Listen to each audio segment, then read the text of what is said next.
Okay, hello and welcome to our video on our notes for bacteria for Honors Biology, Mrs. Namath. The lab that we are going to be starting, we are going to be culturing some bacteria and creating slides and taking a look at those along with some other things. So I think it's pretty important that you understand exactly what bacteria is. So first of all, let's talk about the type of cell.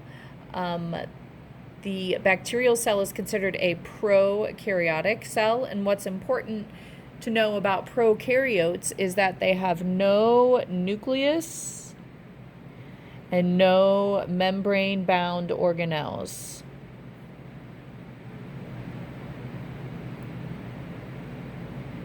Okay, so no mitochondria, no chloroplast, no endoplasmic reticulum, and things like that. So therefore, we say that it has relatively simple structures since it doesn't have all of the organelles that are surrounded by membranes. We do believe that bacteria, again, are relatively simple, and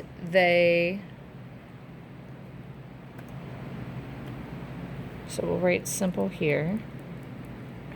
And also, we believe that they are the oldest forms of life, so that they probably go back about 3.5 billion with a B years ago. Okay. Now, we're going to talk about the structure of bacteria, so we're going to kind of go over to this side of our notes over here. Take a look. Here's a basic outline of a bacterial cell. And it's important to realize, first of all, that the structure, it is a single cell. It is a single-celled organism. Okay, all bacteria are only made up of one cell. They do have some cell parts. We said no nucleus and no membrane-bound organelles, but they certainly do have some cell parts. They have a flagellum, and this can be used for movement. And that is this right here.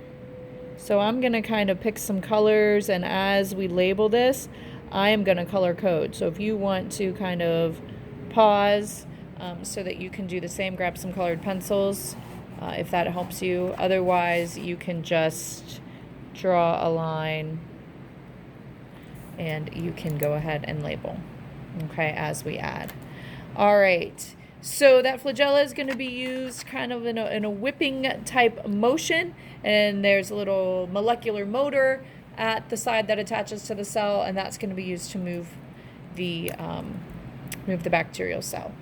There is a capsule, and the capsule is on the outside. I would leave a little room because we're going to draw a couple things here along the outside. And so that capsule that I've done in green, that is going to contain something called peptidoglycan. Okay? And so peptidoglycan is a molecule that is very specific to the capsules. And we're going to talk about its importance and why we're mentioning it now in a little bit when we talk about identifying different types of bacteria. Okay. Now, the capsule really it just serves as a coating on the outside of the cell wall.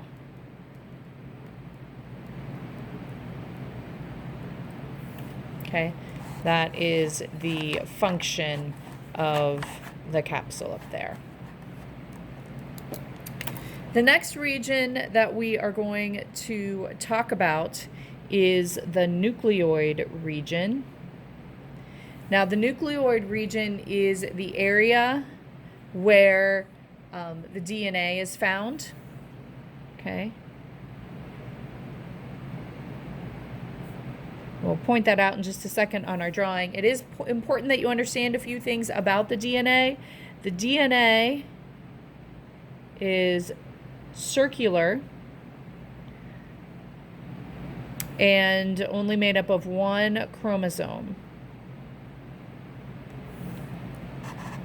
Okay, so here you can draw a single line. Now it does kind of fold over on itself, but it meets up with itself. So it's circular, kind of folded, so the area in there is the nucleoid. The singular line in there is the chromosome.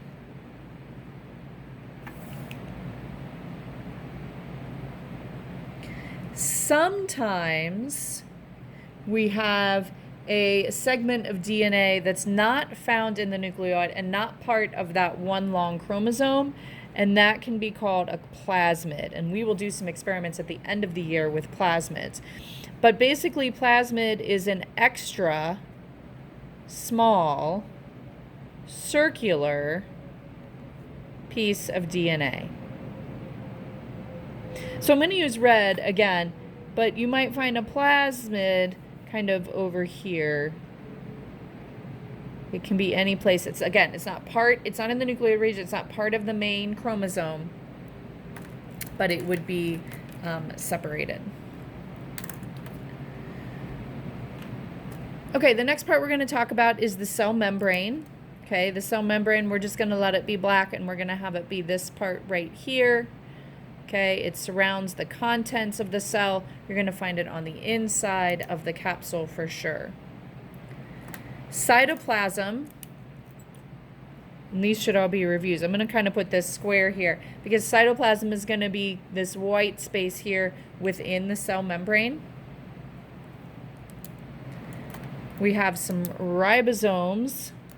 Ribosomes are going to be found distributed throughout the cytoplasm, and ribosomes are going to be important because these are what makes proteins. We'll talk a lot about those a little bit later. And then the last part that I want to talk about is the cell wall. And so for the cell wall, kind of run out of colors here, so I'm going to go back to my purple. Okay. The cell wall you're going to kind of find right on the outside of the cell membrane, but on the inside of the capsule there. Okay, so we're going to make that purple, and here I can label it here. Okay. And the cell wall is pretty tough. It's rigid. It provides a couple of different purposes here. So just to remind you from when you learned about parts of the cell, it provides support and shape for the cell. And then it also provides protection. So it prevents things from invading the cell and also will prevent the cell from bursting in water, which we'll talk about a little bit later.